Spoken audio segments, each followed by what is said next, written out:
Chapter 13, Manhattan, Part 2. Twilight held up a dust-covered foreleg, shielding her eyes from the sun as she stepped out of a small, nondescript building that concealed one of the entrances to Smuggler's Way. In the street, she stopped. She dropped her foreleg and closed her eyes, facing east down the street toward the dawn. She smiled with the breeze in her mane and sunlight warming her coat. It was refreshing to stand in the day, rather than glimpse it through a narrow grate. She opened her eyes and looked up at a strip of cloudy blue sky visible between the buildings that lined the street. Above, she saw the glint of two armored Pegasi making their way across the sky. In the distance ahead of them, the Flaming Wing Fortress towered above the surrounding structures, red banners flapping in the breeze. "Come on, Twilight," Rarity said, and Twilight trotted to catch up with her friends. Rarity led them uphill, and Twilight could tell they were moving into the upper-class area. As they went, the streets got cleaner, and the buildings became fancier. Up here, there was considerably less bustle and chaos, though many ponies walked through the streets around them despite the early hour. They stopped at a street corner to dodge a Flaming Wing patrol, and Twilight looked back the way they had come. Water sparkled between the island and the mainland. On the far side, the patchwork of farmland extended into the distance. A wide, long bridge spanned the narrowest point, connecting the city with the coast road. In the distance beyond the coastline, a single three-masted sailing ship made its way out to sea. Rarity signaled an all clear, then led them across the street to a brightly colored building with stylized spires decorating its roof. A sign hanging out front depicted the silhouette of a mare whose mane flowed gloriously in the breeze. Rarity pushed the door open, the soft chime of a bell signaling her entrance, and slipped inside. Twilight followed Rarity through the open door. The interior of the shop was warmly lit and colored.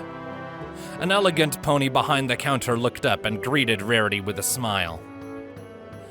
"Ah, Miss Rarity, you made it," she said, her accent carrying a foreign flavor. "Lotus, of course I made it," Rarity said, approaching the counter. "I trust we still have our arrangement."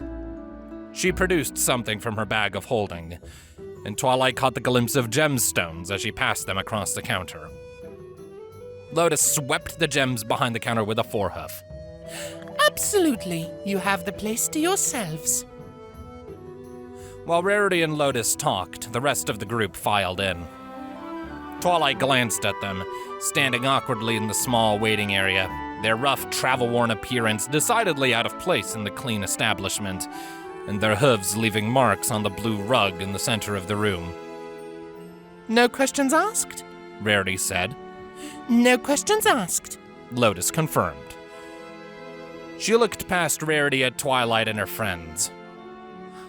"Oh no, this simply will not do." She shook her head, then shouted, "Hello?" A second pony swept out from a back room, nearly identical to the pony behind the counter. Her eyes widened in horror when she saw Twilight. She rushed forward. "What is this?" she asked, scraping some dust off Twilight's coat with a hoof. "This is a travesty! Such a wonderful shade hidden!" Twilight held still as Aloe picked up her forehoof and inspected it. "Chipped and maintained?" Aloe inspected Twilight's horn and gasped. "Bruised! What has happened to you, filly?" Twilight began, only for Aloe to hold up a hoof. No, do not answer that! Come, you must be treated! She beckoned. All of you! She turned and shouted ahead, "Warm up the baths!"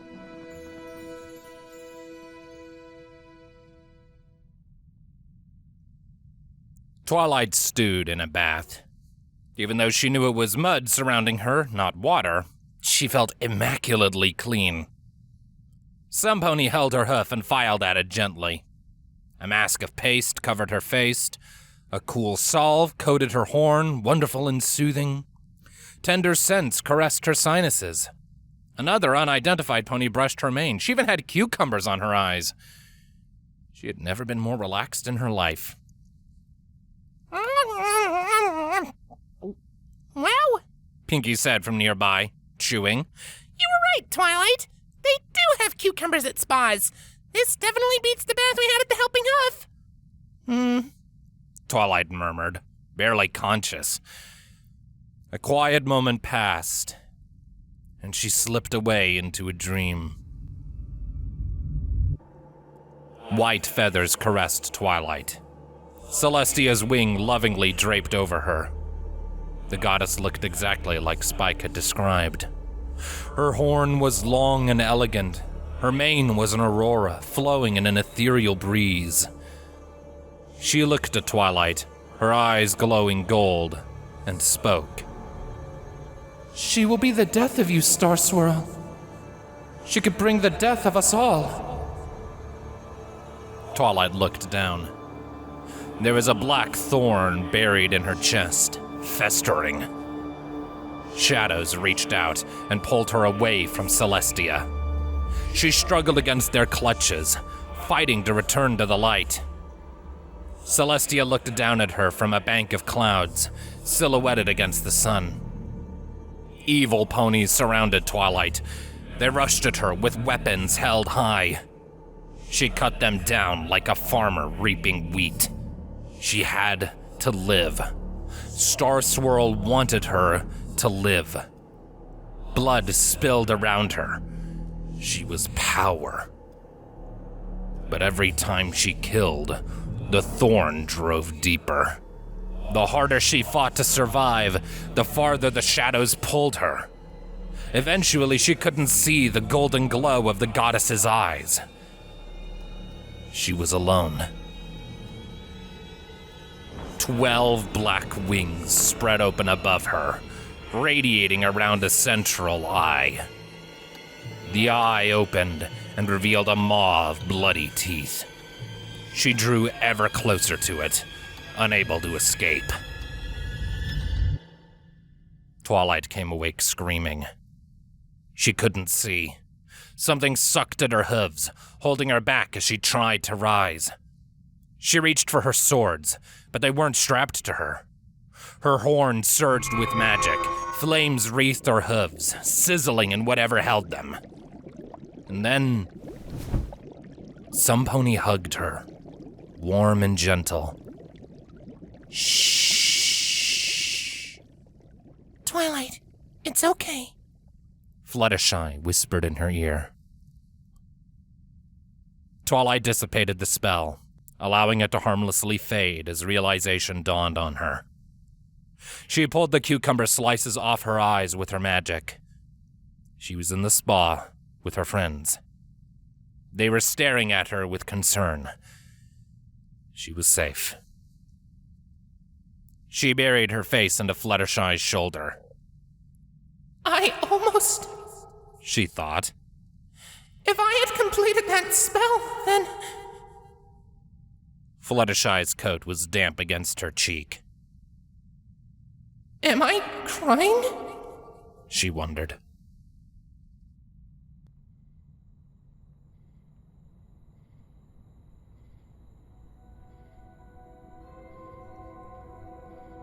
Twilight shifted in a bed on the second floor of the spa. The bed was luxurious, beyond comfortable compared to where she had been sleeping. But she couldn't relax. The feeling of terror in the spa lingered in her mind, torturing her with the possibility that she was moments away from burning every pony in the room to a crisp. I'm unstable, she thought. Hey, Pinky? Are you awake? Twilight softly said into the darkness. Yeah? Pinky answered. You know that I would never hurt you, right? I know. I told you to Ife. Twilight managed a small laugh. Yeah. I would have stopped in time, she told herself. Do you think that they know that? She asked. Silence. A shiver ran down Twilight's spine. I think that they know you've been through a lot, Pinky said. Twilight rolled over to look at Pinky. Dark curtains covered the windows, and she could barely make out Pinky's bed. So have you. I haven't been through as much as you, Twilight, Pinky said. Twilight saw the faint reflection of light in her eyes. Twilight settled onto her back, pressing her head into the soft pillow. We're close. It'll be over soon. I don't think so, Pinky said. I think we've got a long way to go. We're going to go back home, Pinky. Twilight said with conviction. We'll get to the bottom of this, and it'll be safe there. Even if we can go back home, it'll never be the same, Pinky said sadly.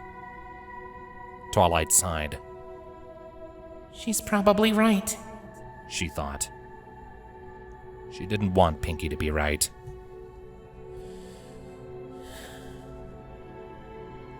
Sleep tight, Pinky, she said. You too, Twi, Pinky said. Remember, I'm here, with you. Twilight nodded and closed her eyes. She listened to Spike's soft snoring at the foot of her bed until she finally drifted off to sleep. Cloaked figures wearing masks plagued her dreams.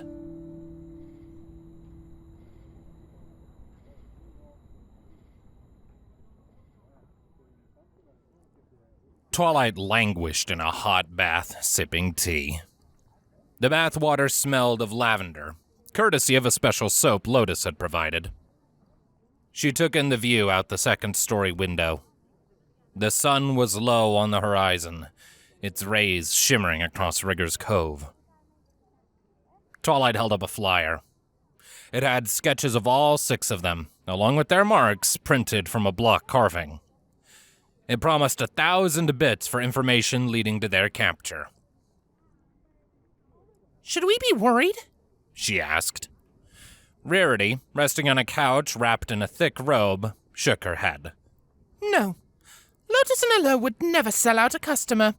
They showed that to us, didn't they?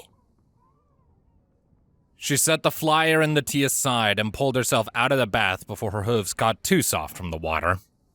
Dripping water on the floor, she reached for a warm towel. Besides, only 1,000 bits for escaped prisoners of our capability? The trade crisis must be cutting deep into their coffers, Rarity added while Twilight dried herself off. So what's our next move? Applejack asked from across the room. We need to clear our names, Twilight said, glancing at the flyer again. Dangerous if confronted. Report sightings to the Flaming Wing headquarters, it read. How do we do that? Rainbow asked around a primary feather, preening her wings. Twilight sighed. I don't know. Who would even listen to us? She picked up her tea and took another sip. We could go to one of the duchesses, Rarity suggested. If we told them what we know, showed them what we found in the Ponyville safe house, and showed them our old friend Pyros's head, they might launch an investigation. Twilight raised a brow. What's in it for them? A status, Rarity said. If they could claim credit for uncovering this conspiracy, it would do wonders for them. Who then? Twilight asked. Rarity produced a small book from her bag of holding and tossed it on the floor in front of Twilight. I got that from an information broker on Smuggler's Way.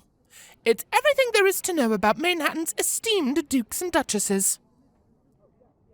Twilight hoofed the book open while she used her magic to wrap the towel around her wet mane. She flipped through it, skimming.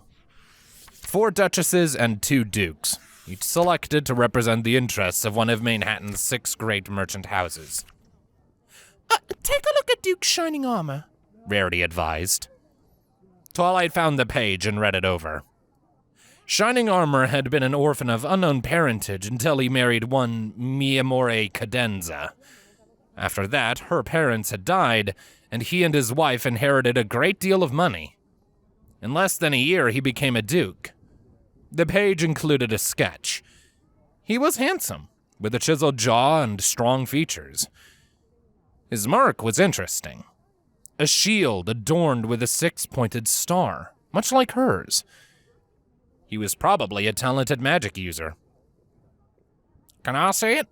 Applejack asked. Twilight passed the book to Applejack. It's a real rags to riches story, She said. She eyed Rarity. Why him? He's young, the newest duke, and he married into nobility. He's got the most to prove. If any of them would take a risk on this, it's him, Rarity said, punctuating each point with her hoof.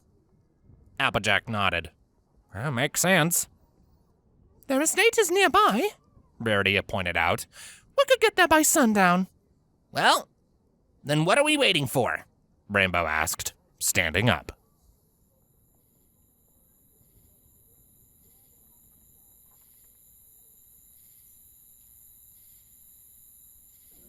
Twilight peered around the corner of a building, watching Pinky scout ahead. A stone wall topped with iron spikes separated Shining Armor's estate from the road. The four-story structure towered behind the wall, light shining out into the dusk through its illuminated windows. A barred window in a small guardhouse next to the estate's gate glowed with lamplight. Pinky looked over the wall, standing on it. After a few seconds, she turned and descended. She crossed the street in the shadows, and when she reached where the group was hiding, said, There's one in the little house and two by the estate's door. We'll go around the side, slip over the wall, and deal with the guards, Twilight said. Sounds good, Rarity agreed. The Duke will probably be a little shaken when we come bursting in, but he'll listen. Applejack chuckled. I bet it won't be his favorite way to spend an evening. Planning a break-in? A voice said from behind Twilight. Twilight whirled and laced her magic around her swords. 10 paces behind them, a hooded white pony stepped out of the shadows. With a flick of her head, she tossed back the hood, revealing a horn and a pink mane. Twilight blinked in surprise. Sunny skies? She relaxed her guard. Sunny Skies smiled warmly at Twilight as she stepped forward. Twilight Sparkle, it's a surprise to see you here. Did you cast the scroll I gave you? You know her? Rainbow asked as she folded her flared wings. I did. Twilight nodded and then turned to Rainbow. She was a friend of Star Swirl's. She refocused on Sunny. What are you doing here? I'm here to speak to Cadence. I could ask you the same, Sunny Skies said, her voice passive. We need to talk to the Duke, Twilight replied. Why don't you try asking? Sunny Skies stepped past Twilight, still smiling. Come on, I'll tell them to let you in. Twilight watched Sunny Skies cross the street, dazed. Who is she? Rarity whispered. Twilight glanced over at the corner of the house where they were planning to climb over the wall. We going with her? Applejack asked. In the middle of the street, Sunny Skies turned back to look at Twilight, lifted a hoof, and beckoned. Twilight found herself stepping forward out into the street.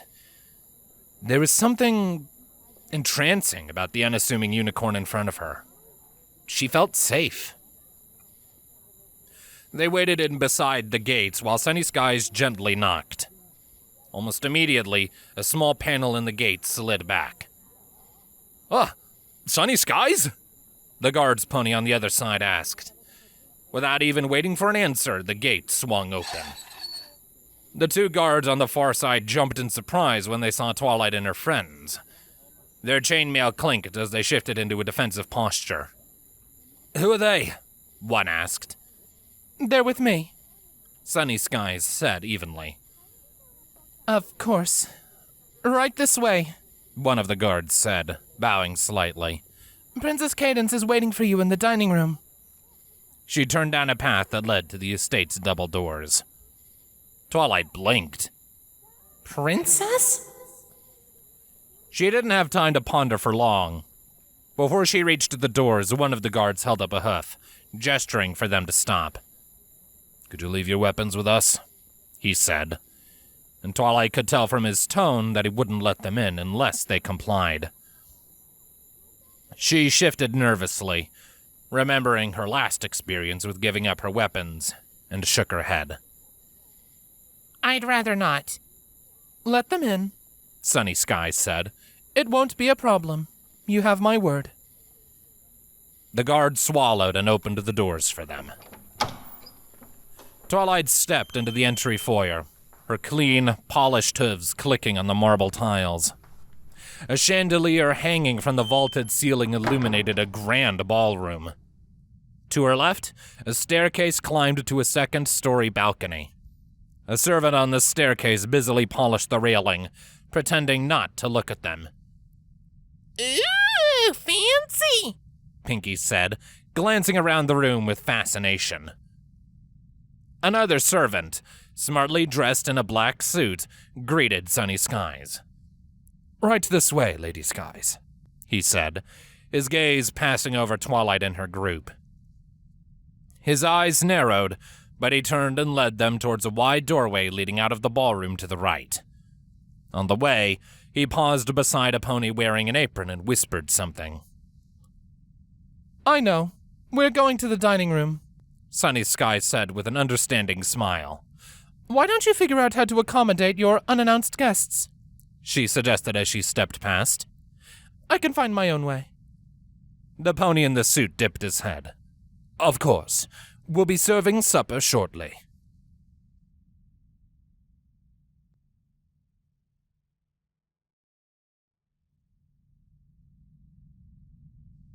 When they arrived in the dining room, the estate staff were already setting 6 new places on a long banquet table. Even with the new plates, it looked barren. Far too long for 8 ponies in total. Sunny Skies took a seat at one end of the table. Their hostess was nowhere to be found. After she picked a seat, Twilight unbuckled her swords and set them beside her chair so that she would be comfortable. She felt awkward. The weapons were out of place.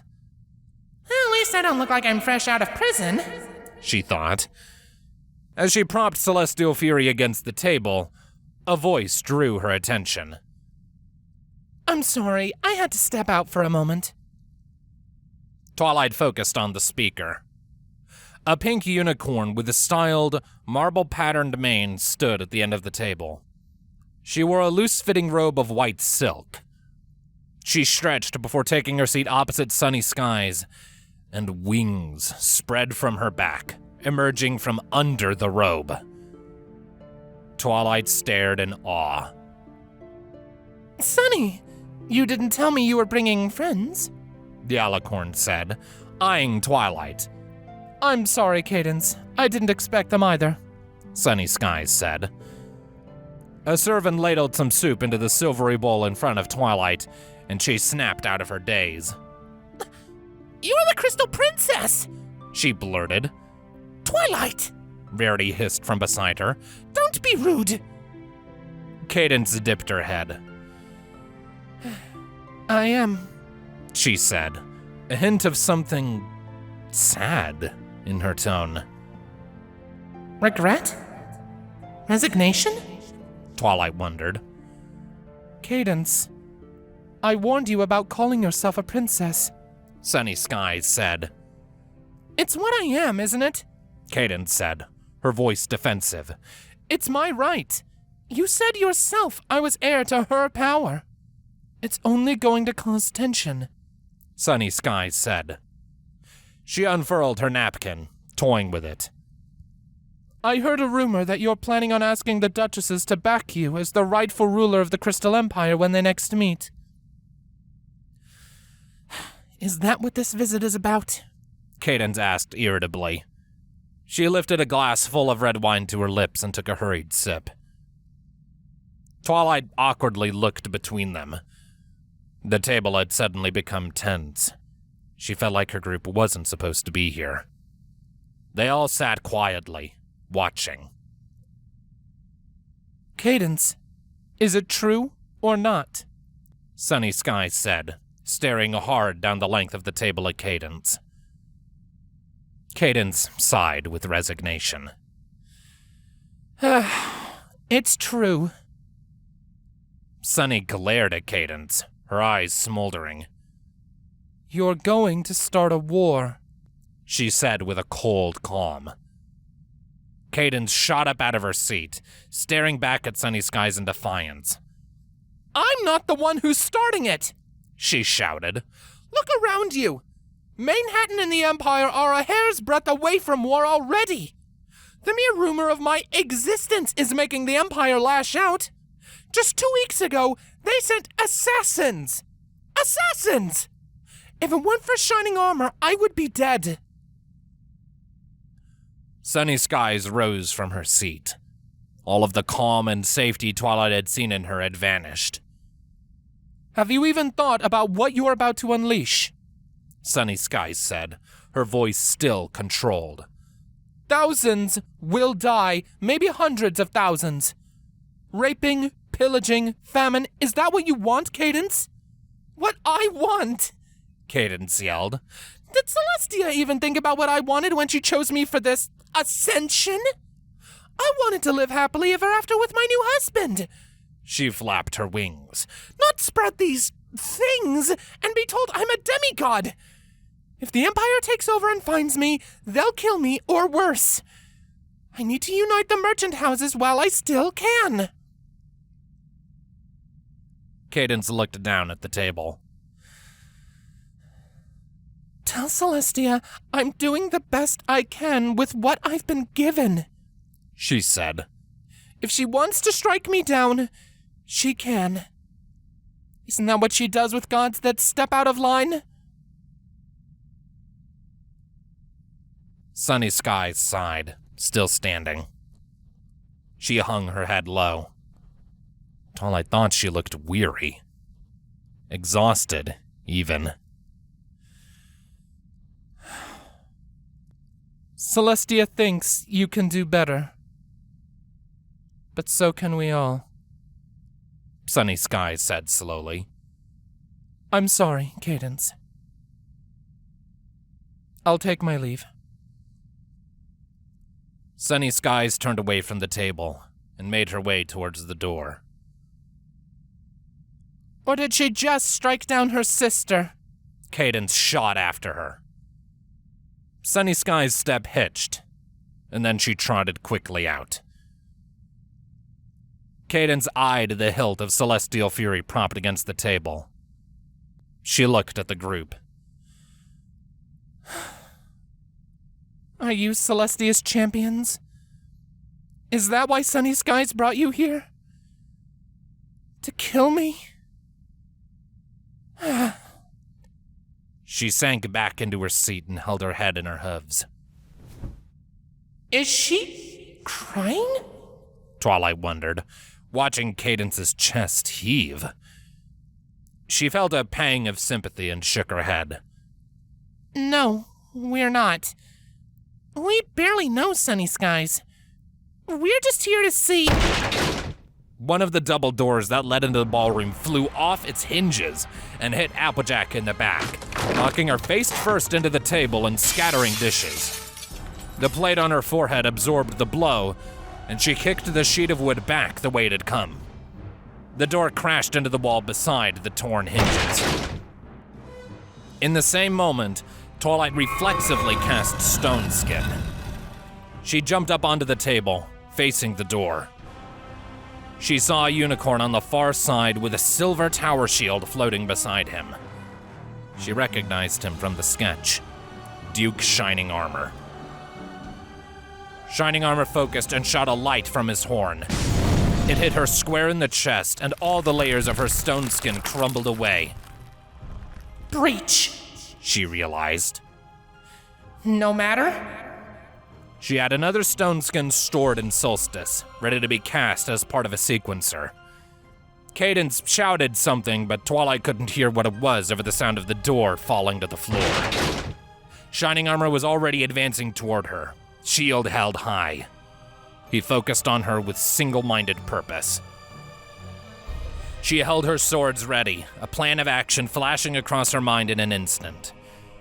When he attacked, she would trigger her sequencer, eat the hit, step to the side around his shield, and hamstring him with Solstice. While he recovered from the pain, she would knock away his shield with Celestial Fury. With her allies around him, she was certain he would surrender. As the shield came toward her, its blunt face coming for her face, she felt a strange sense of deja vu. Shining, stop! Cadence shouted. Shining Armor froze, his shield mid-bash. As sudden as a bolt of lightning, Rainbow sideswiped him with her hooves, his mage armor rippling into view as she hit, and they both sprawled onto the floor.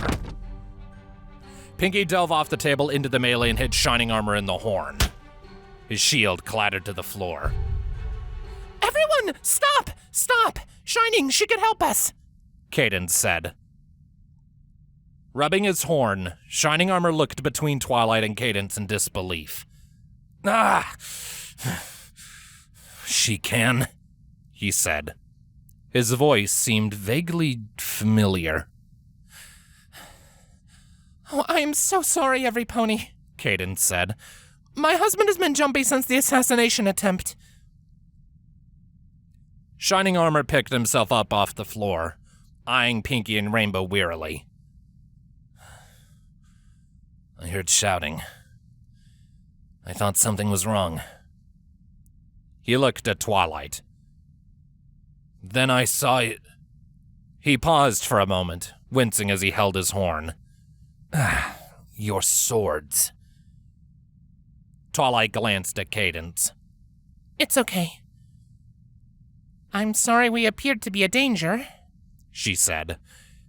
She climbed off the table and set down her swords, then turned back to Shining Armor.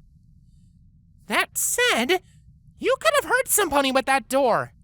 I would look before I toss something like that, she said, still irritated. Are you okay, Applejack? Applejack laughed as she sat back down in her chair. Didn't feel a thing. This armor is great, Rarity. Rarity smiled. I'm glad it performed well in the line of duty. Yeah, Shining Armor said, his voice low. Is that all he has to say for himself? Twilight wondered, glaring. You could have hit Cadence, or one of the servants, she said, gesturing at where Cadence sat at the end of the table next to Applejack, then at one of the shaken serving ponies. Be more careful. I'm sorry? Shining Armor said with resignation. Apology accepted, Twilight said, smiling. She sat down, immediately feeling awkward for having scolded a duke. In the moment, it had just felt natural, like she was talking to Pinkie Pie.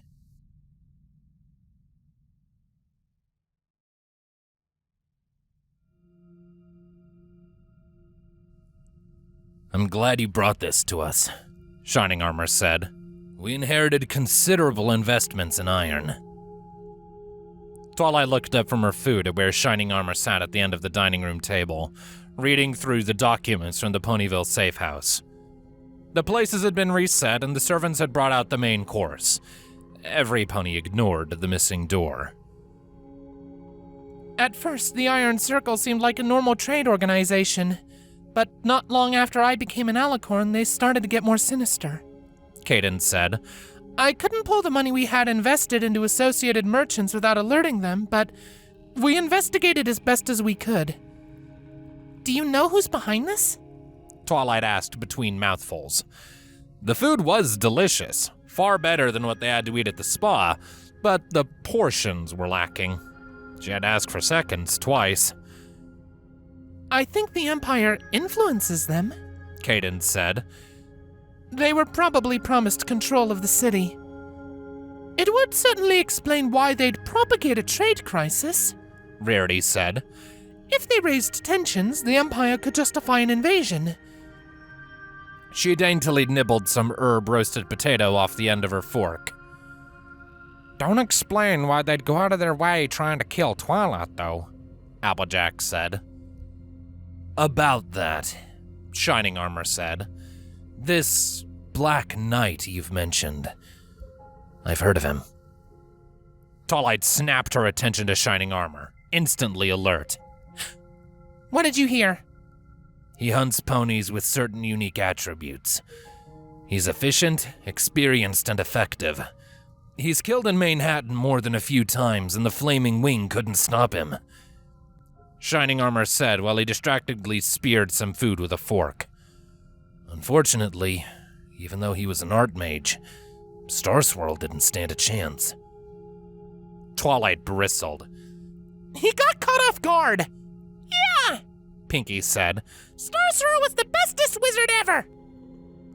He wasn't good enough. It might have been better to let the Black Knight do what he wanted, Shining Armor said. I don't like him, Twilight decided, glaring at Shining Armor. Shining, how could you say that? Cadence said. Twilight's obviously suffered a terrible loss. I'm sorry, Shining Armor said. I didn't mean to offend, I was just telling the truth. Rarity humphed. How did a pony as blunt as you manage to become a duke? Twilight sighed. Maybe he should have stood aside, she thought, toying with her food. Her appetite was gone. If only I could do then what I can do now, none of this would have happened. She had to wonder why Star Swirl didn't push her harder. According to what we've found out, Cadence said, the Black Knight is one of the Empire's hunters working with the Iron Circle. This isn't well known, but an organization called the Grey Wizards holds the true power in Canterlot, not the more visible nobility. The Wizards suppress all magic users of any significance within their borders, and occasionally they send agents like the Black Knight beyond. They jealously guard their power. Maybe they wanted to ensure that Star Swirl's knowledge died with him? Twilight shrugged. Maybe. But it doesn't add up, she thought. Why would the Black Knight have been just after me, though? Are you sure you remembered everything exactly right? Under extreme stress, the mind can do strange things, Cadence said, looking at her with concern. Twilight looked down at her plate. She had to consider the possibility. Star Swirl's death had been like a nightmare. The only proof I really had was his corpse in the morning, she thought. I don't know, she said. A small inconsistency, Shining Armor's mention of Star Swirl letting the Black Knight kill her, nagged at her. He was saying that based on what I told him, she realized. There is a war with the Empire on the horizon, Cadence said. You're a powerful warrior, Twilight. If you help me, I'll be in a position to give you justice. Twilight felt like throwing the table. She had answers, maybe, but they did not satisfy. She wanted individuals to blame, not another nebulous organization beyond her reach. She wanted the Black Knight, and she wanted him now. I'll help you, Princess, but he might still be in the city. First, I have to try and find him, she said. I understand. Cadence dipped her head to Twilight. Thank you. I'm going to write you all a letter of pardon, Shining Armor said. It'll reach the Flaming Wing in the morning. With what you've given us, we should be able to launch an official investigation. He stood up from the table and headed for the open door. We have a big old tried out, slightly charred dragon's head if you need it. Pinky said with a grin, pointing at the bag of holding around Rarity's neck. Cadence held up a hoof. That won't be necessary, she said quickly. You mean we shoved that head into the bag for nothing? Rainbow grumbled. It could still be useful, Rarity said. Yeah, for what? Applejack asked, going, hey, looky, we killed a dragon. Fluttershy shuddered. I don't think I want to see it again. It'd be best if it just stayed in the bag. Twilight frowned, mostly ignoring her friend's banter. How long will it take? What? The investigation, Twilight clarified. Weeks, Shining Armor said over his shoulder as he left. You should take some time and relax in the city. You can even stay here if you would like, Cadence said. Our doors are always open. I can't wait that long, Twilight decided. Her life since Starswirl died had gone from one crisis to the next. The idea of doing nothing seemed wrong, especially not when the Black Knight lurked right around the next corner. She could feel it. And if I can't have him, maybe some pony else will do, she thought. She felt wrong for thinking that way, but she couldn't muster the will to care. The Iron Circle has headquarters in the city, don't they? She asked of no pony in particular. Cadence nodded. They do. Where? They have a tower in the trade district by the docks, Rarity said. Could we get there? Easily, Rarity said with a wink. So, it's near Smuggler's Way, Twilight thought. She picked up her swords and stood up. I say we do a bit of investigating of our own. Who's with me? Her group stood almost immediately, their plates forgotten. Always, Twilight, Rarity said. Applejack smiled wryly. Not still young? Might as well make the most of it. They headed for the exit. Wait! Cadence called after them. Twilight stopped in the ballroom and turned to look back at Cadence through the open dining room door. What? This is risky, Cadence said. It won't end well. Please, don't go. Twilight grinned.